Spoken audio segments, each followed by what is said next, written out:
Welcome to This Explainer. Look, if you've ever felt that absolute pit in your stomach right before hitting enter on a network config change, yeah, you're in the right place. Today, we're mapping out a survival guide based on standard Cisco iOS documentation to make sure you never accidentally lock yourself out of a device or accidentally trigger a network outage. Here's our survival manual for today. We're going to cover navigating iOS safely, the right saving sequence, avoiding ACL lockouts, port recovery and stability, and finally, safe debugging practices. All right, let's dive into part 1, navigating iOS safely. So there's a very strict hierarchy of risk in Cisco iOS. When you type enable and hit privileged exec mode, the prompt with the pound sign, you're basically safe. You've got full diagnostic access so you can look around without worrying. But the moment you type configure terminal and jump into global config, you're officially in the danger zone. That's where you're altering device-wide settings and where it's entirely possible to sever your own connection. Which brings us to a total nightmare scenario. Picture this. You're working remotely on a core switch. You make a quick routing change in global config, and nothing. The terminal completely freezes. Your connection is just gone.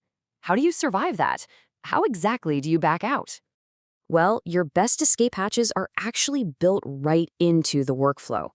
First off, before you commit to anything or leave config mode, rely on do show commands. Throwing in a do show IP interface brief lets you double-check your work without stepping out.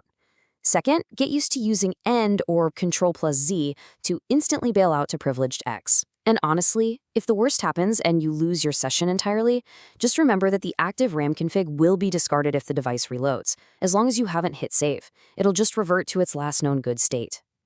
Moving right along to part 2, the right saving sequence. When it comes to saving, the order of operations is absolutely crucial.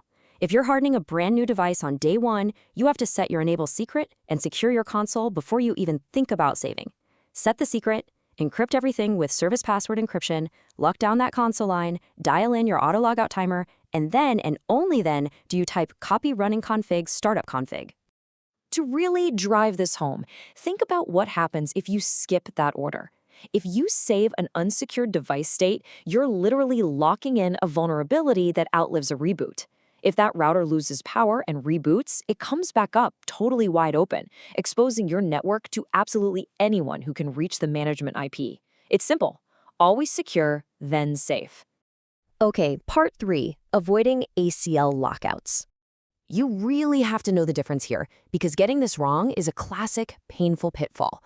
You use IP access group when you want to filter everyday network traffic on physical interfaces, like dropping malicious packets before they get inside. But you absolutely must use access class to restrict access to your remote management VTY lines. If you accidentally try to use access group on a VTY line, it just won't work. And worse, if you apply an access class but block the wrong management subnet, boom, you just locked out your entire administrative team.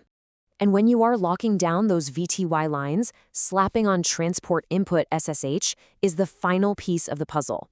That ensures you aren't leaving some unencrypted telnet backdoor wide open. It forces all remote management through secure shell, keeping your credentials totally hidden from any packet sniffers lurking on the network. Let's hit part 4, port recovery and stability. Setting up a loopback interface is just a fantastic survival tactic. It's a virtual interface that you assign a /32 subnet mask to. And why do we care? Because it gives your routing protocols like OSPF a rock-solid, always-on anchor. Physical interfaces flap, cables get unplugged all the time, but a loopback interface? That never goes down as long as the router has power. It guarantees your router ID won't keep shifting and tearing down your routing tables. But what happens when those physical ports actually do go down?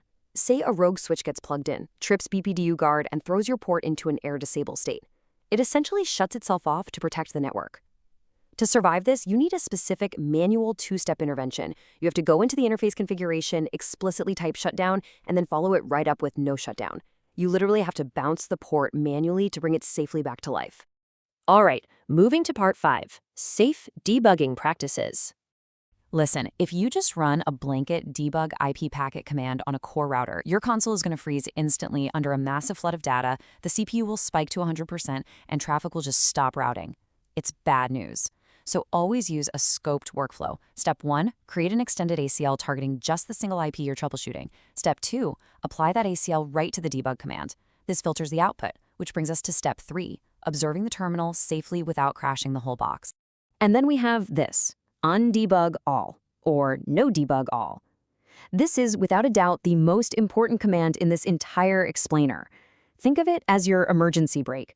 Whenever you finish troubleshooting or the second things start scrolling way out of control, type this immediately. It will save your console from completely drowning in output. The source materials emphasize this relentlessly. Never, ever leave a debug running in the background. It is a surefire way to trigger a slow, agonizing crash of a production router's CPU. It's a rookie mistake that locks out the admins because the device gets way too busy to even process login requests. Always, always clean up your debugs. Let's wrap things up with part 6, the golden sequence. When you jump into a completely unknown device, these are the 4 golden commands you should run first in this exact order to map out the environment without breaking a thing. Show version checks your uptime and tells you why it last reloaded.